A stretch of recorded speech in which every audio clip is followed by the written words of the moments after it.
بے دھڑک ہو کے بے خوف ہو کے خداوند قدوس کو محمد و آل محمد کا خالق جانتے ہوئے بلند آواز سے نعرہ تکبیر، نعرہ رسالت، نعرہ حیدری، حیدری، حسینیت،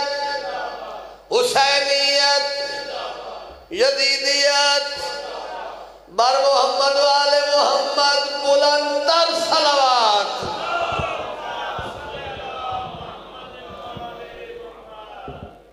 تمام موالیان حیدر کرار کو جناب حضرت امام علی نقی علیہ السلام کی آمد مبارک ہو۔ آج صحن جناب تقی علیہ السلام میں اس وارث کی آمد ہے کہ جس کا علم اپنے دادا کی طرح ہے، جس کا علم، جس کی شکل و صورت، جس کی عبادت، جس کا زہد، جس کا تقوی، جس کی پاکیزگی مثل نبی ہے۔ بڑی خوشی کا مقام اور زیادہ مبارک کے مستحق ڈاکٹر ساجد کاظمی صاحب ہیں، جنہوں نے یہ اس امام علی نقی علیہ السلام کی آمد کا جشن رکھا۔ اللہ تعالیٰ ان کو بما اپنے اولاد کے دنیا کے ہر رنج و علم سے محفوظ رکھے۔ ہمیشہ وہ سین بستے رہیں جہاں غازی شہنشاہ کا علم لہراتا ہے، ہمیشہ وہ گودیں بستی رہیں جن گودوں سے محمد و آل محمد کی تعلیم دی جاتی ہے۔ یہ ہمارے لیے بہت افتخار کا باعث ہے کہ ہم کافی عرصہ پہلے یہ سلسلہ ائمہ تحرین اور جناب معصومین علیہ السلام کی اس طرح آمد کا تذکرہ ہر قریے ہر گاؤں میں نہیں ہوتا تھا۔ یہ روشنی ہے، یہ امام زمانہ کی آمد کی نشانی ہے کہ ہر کان تک یہ آواز پہنچ رہی ہے، ہر ذہن یہ سوچنے پر مجبور ہے کہ کوئی ہے اس زمانے کی تنابوں کو اپنے ہاتھوں میں لیے ہوئے۔ دیکھیے نا، سورج ہے تو یہ اپنے ہونے پر دلالت، اور پھر اپنے ہونے پر دلالت نہیں کرتا بلکہ اپنے بنانے والے پر دلالت کرتا ہے۔ جی جیسے یہ جشن دلالت کرتا ہے کہ کرانے والا ہے، ایسے تو نہیں ہو جاتا کہ آٹومیٹیکلی ہو گیا ہے۔ مہینہ ہو گیا، عباد نے دعوتیں آگے پیچھے لوگوں کو بلایا، یہ سلسلہ، یہ تشہیر لوگوں میں کی کہ ہم نے جشن کروانا ہے۔ تو جو چیز ہوتی ہے اپنے کرنے والے پر دلالت کرتی ہے، اپنے بنانے والے پر دلالت کرتی ہے۔ تو یہ جشن جو ہو رہے ہیں نا، یہ ایک آپ کے لیے اندیا ہے، آپ کے لیے خبر ہے کہ ایک آنے والا ہے جو بہت تیزی سے انتظامات کروا رہا ہے۔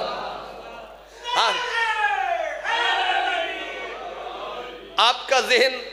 مل گیا۔ میں آپ کو آج سلسلہ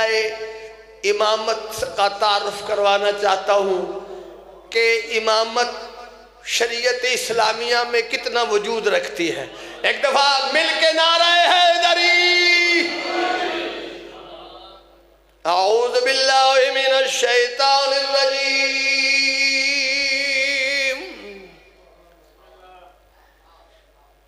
بسم اللہ الرحمن الرحیم، الحمد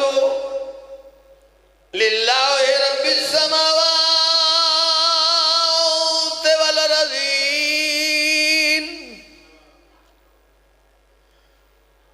والصلاة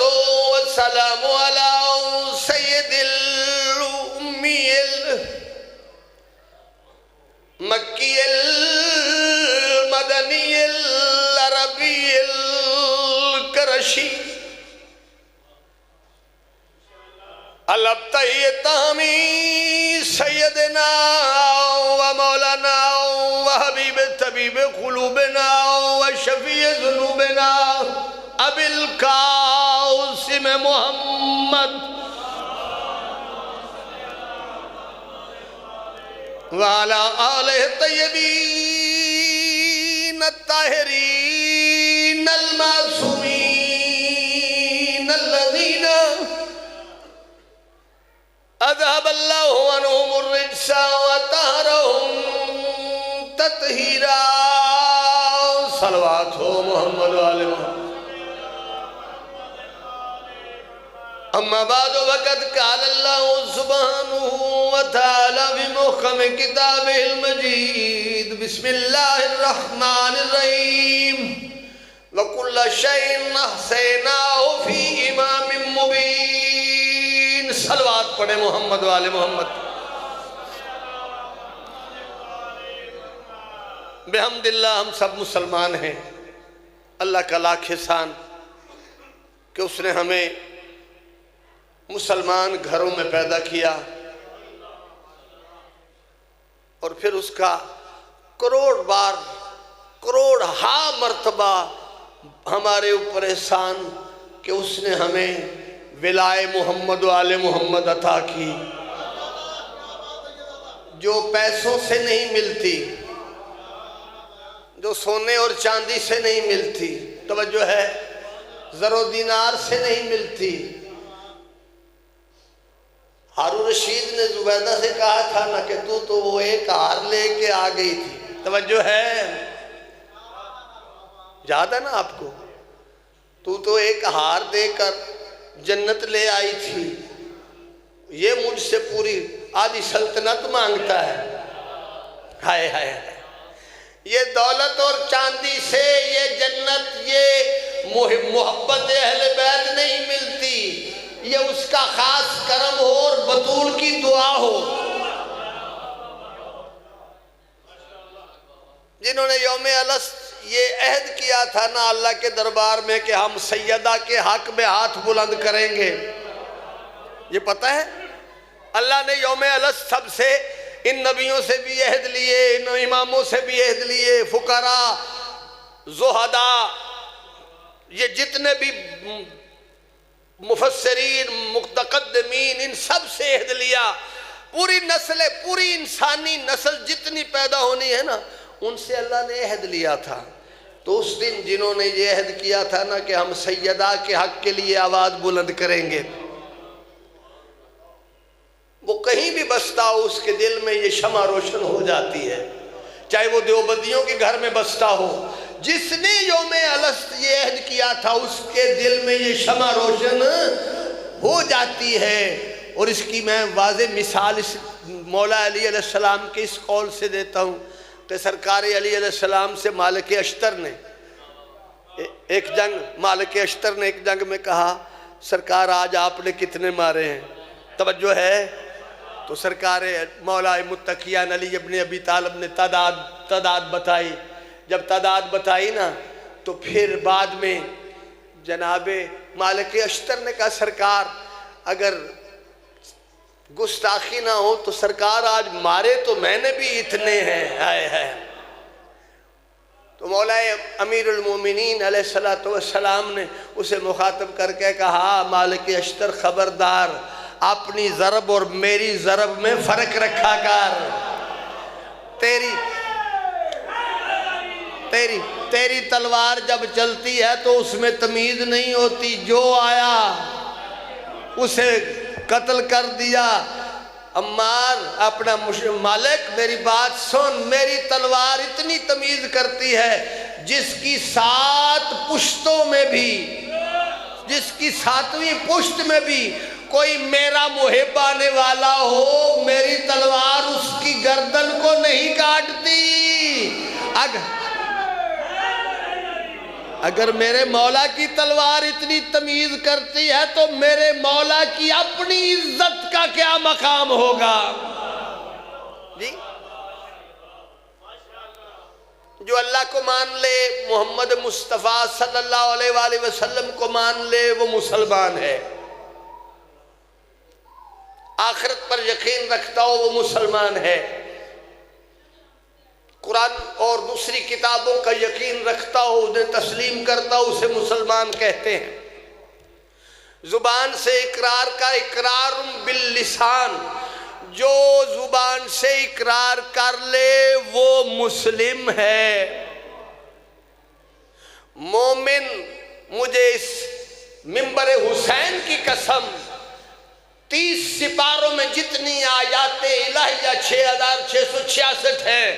ان کے تقدس کی قسم، کہ جس کے دل میں علی کی محبت نہیں ہے وہ ایمان کے قریب بھی نہیں جا سکتا۔ جو اللہ کو مان لے وہ مسلمان، جو محمد مصطفیٰ صلی اللہ علیہ وآلہ وسلم کو مان لے۔ یہاں تک ایک بات آپ تک پہنچاتا چلوں، یہ آج کا میسج ہے، اب آگے والی نسلوں تک یہ پہنچانا ہے۔ گو کہ لوگ مجھ جیسے لوگوں کو پسند نہیں کرتے، نہ اپنے، ہاں جی، یہ کیونکہ میں مقامی ہوں نا، تو اتنی وہ قدر و قیمت نہیں ہوتی، مگر ایک میسج دینا چاہتا ہوں، اگر دل تسلیم کرے تو اسے ضرور قبول کر لینا۔ میسج یہ ہے کہ اپنے بچوں کو تاریخ سے آگاہ رکھو کہ ہمارے تک یہ دین کتنی مشکل سے پہنچا ہے۔ میں دور کی بات نہیں کرتا، اسی ہندوستان کی بات کرنے لگا ہوں۔ آج آپ کے اوپر کوئی پابندی نہیں، ڈاکٹر صاحب جشن کروا رہے ہیں، لوگ آ رہے ہیں، کوئی سختی نہیں ہے، کوئی پابندی نہیں ہے۔ آپ کو کوئی خوف نہیں ہے کہ ابھی کوئی ہماری گردن کو قلم کر دے گا، سر تن سے جدا کر دے گا۔ میں ایک ایسے مرد مجاہد کا نام آپ کے سامنے لینا چاہتا ہوں جس نے بر صغیر پاک و ہند میں محمد و آل محمد کے مشن کی بنیاد رکھی۔ قاضی نور اللہ شوستری، قاضی نور اللہ شوستری، یہ اکبر کے زمانے میں شوستر سے، ایران سے چل کر ہندوستان میں آئے۔ مقصد تھا دین محمد و آل محمد کی ترویج۔ یہ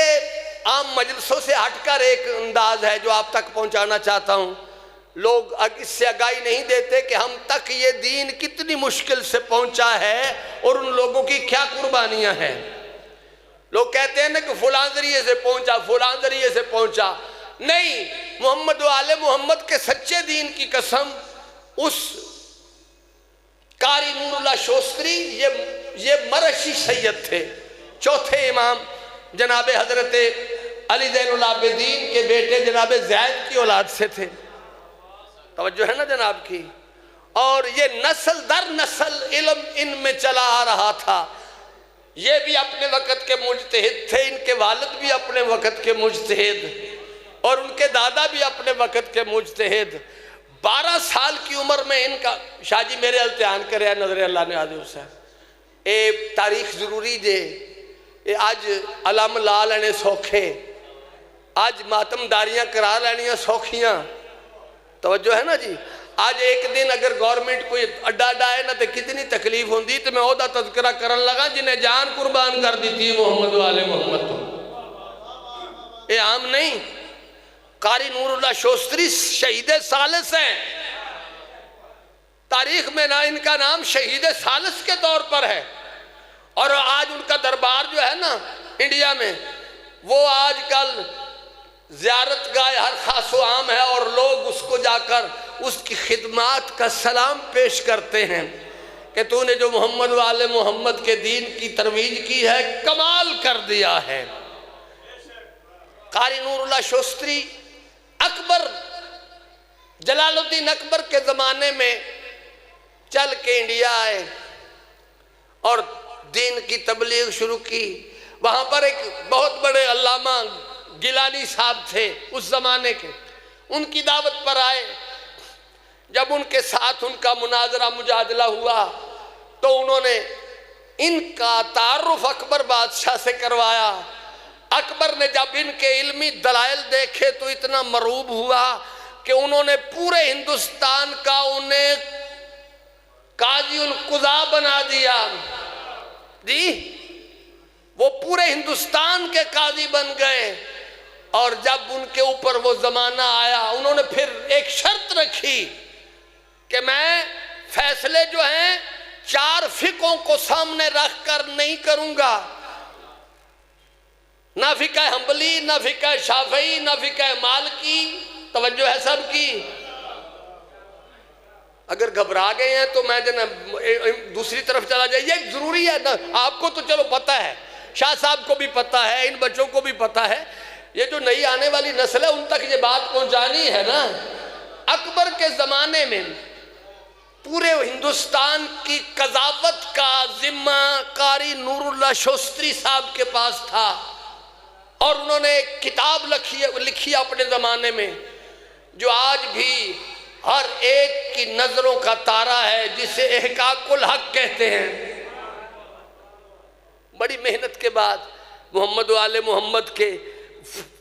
فضائل اور کمالات اور دین محمد و آل محمد کی صداقت حقانیت پر اتنی جامع کتاب لکھی کہ اس کتاب کی مخبری ہوگی۔ اکبر کے اوپر برا زمانہ آ گیا، توجہ ہے، اس کا بیٹا جو ہے جب آیا جہانگیر، جسے سلیم، شہزادہ سلیم بھی کہتے تھے، اس نے پھر سرکار کو سزائے موت دی۔ وجہ پوچھی کہ مجھے کیوں سزائے موت دے رہے ہو؟ تو وجہ انہوں نے کہا وجہ کچھ نہیں، تجھے سزائے موت دینی ہے، تو نے یہ جو کتاب لکھی ہے نا، تقریباً 42 اس وقت کے جو مفتی تھے انہوں نے، جس طرح کربلا میں مولویوں نے فتویٰ دیا تھا نا مولا حسین کے قتل کا، جی بسم اللہ، اسی طرح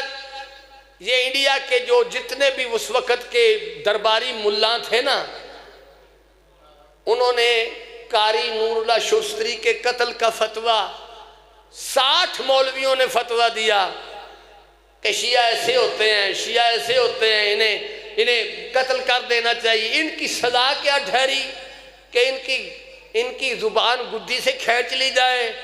انہیں سیسا پلایا جائے، توجہ ہے، یہ کس جرم کی سزا تھی؟ محمد و آل محمد کی محبت میں، اور کوئی جرم نہیں تھا قاضی صاحب کا، صرف ان کو یہ سزا اس لیے دی جا رہی تھی کہ وہ محمد و آل محمد کے دین کی ترویج کر رہے تھے، اور یہ اسی وقت کی ترویج ہے جو آج یہ دین محمد و آل محمد اس طرح پنپ رہا ہے اور پھیل پھول رہا ہے۔ اس کی پہلی اینٹ بر صغیر میں قاری نور اللہ شوستری نے رکھی تھی۔ ایک دفعہ صلوات پڑھ لے محمد و آل محمد پہ۔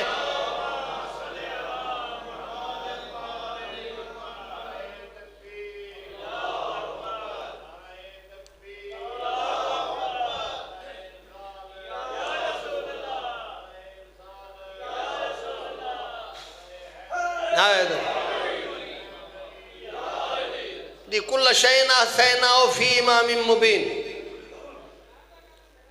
ہر شے کا علم اللہ نے امام کے سینے میں رکھا ہے، توجہ ہے۔ قرآن کا دعویٰ ہے کہ دنیا کا کوئی ایسا خشک و تر نہیں جو قرآن میں نہ ہو، آدم سے لے کر قیامت تک اور قیامت کے بعد جنت، برزخ، حساب کتاب، نعمات جنت، عذاب جہنم، سب کا تذکرہ موجود ہے۔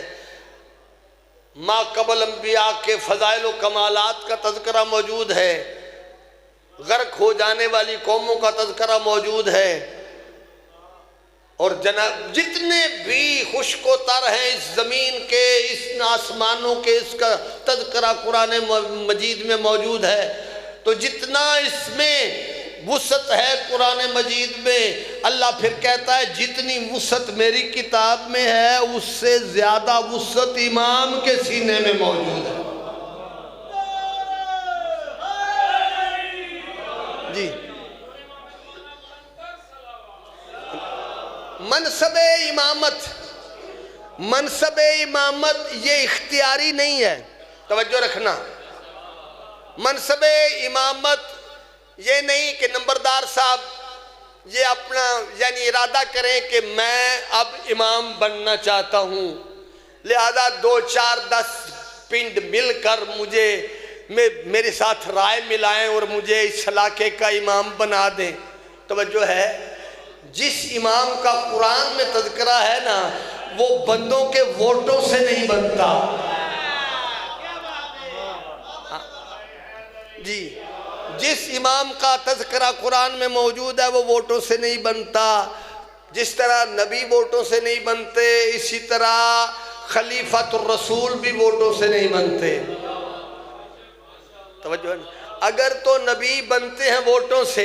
اگر محمد مصطفیٰ سرور کونین صلی اللہ علیہ وآلہ وسلم نے مکے کے لوگوں سے ووٹ لے کر نبوت کا دعویٰ کیا تھا تو پھر مان لیتے ہیں منصب امامت پہ بیٹھنے والا، ان کی جگہ پہ آنے والا بھی ووٹوں کا محتاج ہے۔ اگر نبی نے ووٹ نہیں لیے تو پھر جان لو منصب امامت بھی مثل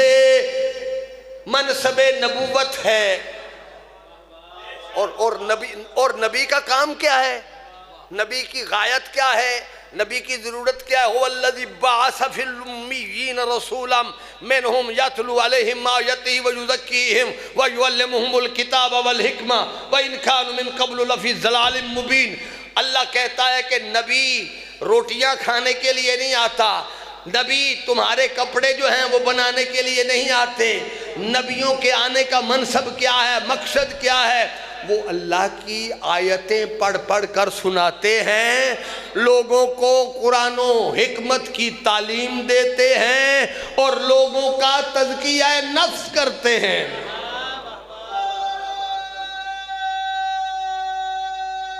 کتنا ٹائم؟ منصب رسالت کیا ہے؟ لوگوں کو تعلیم دینا۔ منصب رسالت کیا ہے؟ لوگوں کا تزکیہ نفس کرنا۔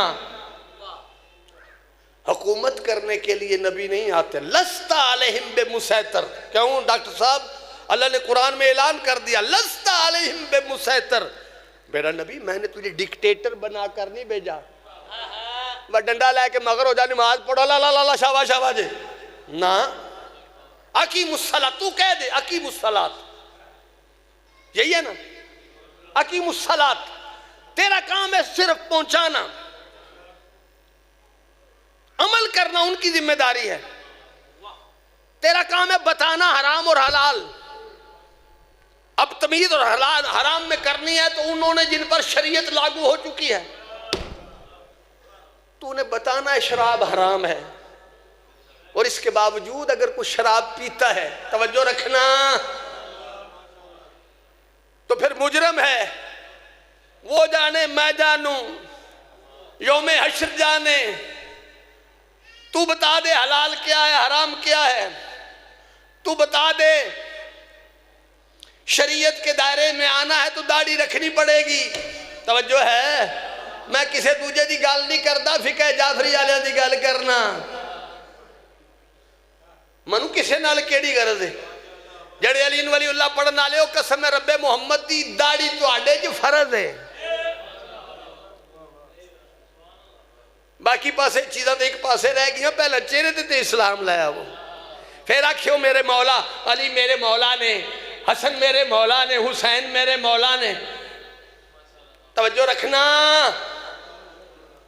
منصب رسالت ہے تعلیم دینا، قرآن کی حکمت دینا اور لوگوں کا تزکیہ نفس کرنا، اور جس طرح منصب رسالت ووٹوں سے نہیں بنتا، اسی طرح منصب امامت بھی ووٹوں کا محتاج نہیں ہے۔ جس طرح نبی اللہ ان کا استفاء کرتا ہے، اللہ ان کا اجتباء کرتا ہے، اللہ ان کا انتزاع کرتا ہے، اسی طرح امام بھی اپنی مرضی سے نہیں بنتے بلکہ امام بنا کے اللہ کعبے میں بھیج دیتا ہے۔ دنیا میں آ کر امام نہیں بنتے، میرے نبی کا فرمان ہے کنت نبیا وآدم بین الماء والطین، اور لوگوں میں اس وقت بھی نبی تھا جب آدم کی مٹی مٹی میں تھی، پانی پانی میں تھا، تیرا مولا علی مسجد کوفہ میں کہتے ہیں کن تو ولیان، میری طرف کن تو ولیان وآدم بین الماء والطین، لوگوں میں علی کو پہچانو، میں اس وقت بھی ولی تھا جب آدم کی مٹی پانی اور اپنے اپنی جگہ پر تھے، میری ولایت اس وقت بھی اللہ نے واجب قرار دی تھی۔ اب دیکھیے جس نبی نے کہا میں اس وقت نبی تھا جب آدم کا وجود نہیں تھا، تیرے میرے مولا کائنات کے مولا علی علیہ السلام کہتے ہیں میں اس وقت بھی ولی تھا، صرف ولی نہیں تھا، پورے پروٹوکول کے ساتھ ولی تھا۔ ایک ہوتا ہے ولی، ایک ہوتا ہے پورے پروٹوکول کے ساتھ ولی، یعنی وہ اختیارات، وہ کمالات۔ اسی لیے تو کہتے ہیں نا مولا کہ میں نے پہلے نبیوں کی چھپ کر مدد کی ہے، یہ پروٹوکول ہی تو تھا نا۔ جب کسی نے بلایا علی آیا، جب کسی کی مصیبت کسی کو پڑی تو علی آئے، اور کہا کہ جب میرے محمد مصطفیٰ آئے تو میں نے ظاہر بظاہر اپنے مولا کی نصرت کی ہے۔ جی امامت زیادہ زود اور تقوی سے نہیں ملتی۔ بھائی کیا بات ہے، واہ واہ۔ 40 سال پانی میں ایک ٹانگ پہ کھڑا رہے اور کہے اب مجھے امام بنا دینا بابا، یہ وہ درجہ ہے جس کے بارے میں رسول نے 1.25 لاکھ صحابیوں کے درمیان کہا تھا کہ دیکھو نمازیں میں نے پڑھائی ہیں وہ اللہ کی ڈیوٹی تھی، روزے میں نے رکھوائے ہیں وہ اللہ کی ڈیوٹی تھی میرے اوپر، توجہ رکھنا، یہ جتنا دین سکھایا ہے یہ اللہ کی ڈیوٹی تھی، جس طرح اس اللہ کی ڈیوٹی تھی نا نماز کا حکم پہنچانا، اسی اللہ کی قسم یہ جو پیغام پہنچا رہا ہوں یہ بھی اسی اللہ کا حکم ہے۔ حیدری منصب امامت یہ دنیا میں آنے کے لیے ان کے آنے کا ذریعہ امام جعفر الصادق علیہ السلام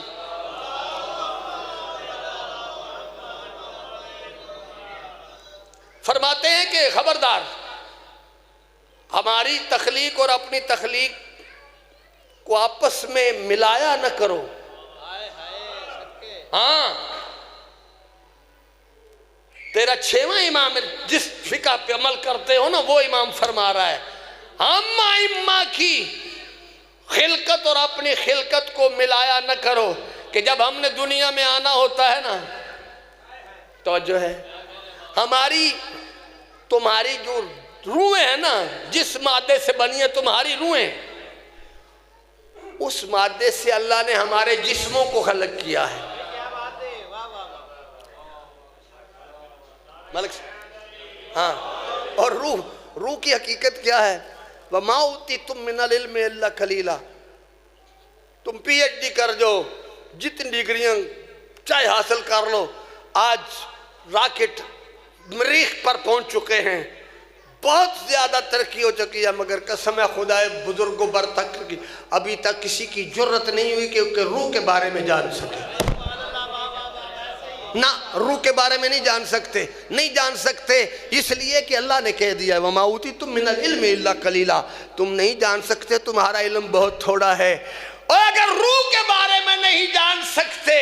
تیرا 6واں امام کہتا ہے کہ جس مادے سے تمہاری روحیں بنی ہیں اس مادے سے اللہ نے ہمارے جسموں کو خلق کیا ہے، تو پھر کیسے کہہ سکتا ہے کہ میں علی کو اتنا جانتا ہوں؟ نہ تو علی دیکھ، اختیارات کو اگر دیکھنا چاہتا ہے تو 12ویں کے اختیار دیکھ۔ میں عزت علی ثابت کرنا چاہتا ہوں، 12ویں کا اختیار یہ ہے کہ اس وقت پوری کائنات میں ایک ہی امر اللہ ہے۔ ہاں اس وقت پوری کائنات میں عرش والوں کے لیے، فرش والوں کے لیے، نباتات کے لیے، جمادات کے لیے، حیوانات کے لیے، جنوں کے لیے، انسانوں کے لیے ایک امر اللہ ہے۔ توجہ ہے؟ اور اس کی حقیقت 1400 سال سے زندہ ہے. ایک امر اللہ ہے اور 1400 سال سے زندہ ہے جی. اور اختیار کیا ہے؟ دیکھیے میں بات کر رہا ہوں، میری اس حال تک آواز ہے، آپ تک پہنچ رہی ہے. حال کے تھوڑا سا آواز بلند کروں تو حال کے باہر چلی جائے گی. تو بس جی میں اختتام دینے لگا ہوں، یہی آخری جملہ ہے جناب. یہ باہر چلی جائے گی آواز، اس سے زیادہ تو نہیں نا. امر اللہ وہ ہوتا ہے ہمارے دلوں میں پھرنے والے خیالات سے بھی وہ واقف ہو. جی آپ دیکھیے، آپ اگر کہتے ہیں اللہم کن لولی قل حجت ابن الحسن، امر اللہ وہ ہے کہ کائنات کے کسی کونے میں، زمین کے تحت الثری میں کوئی حشرات الارض بھی اسے پکارے تو وہ اسے سنے. وہ امر اللہ، وہ امر اللہ ہوتا ہے، وہ امر اللہ ہوتا ہے. تو جب جس کے 11ویں بیٹے کے اتنے اختیار ہیں، جس کے 11ویں بیٹے کے اتنے اختیار ہیں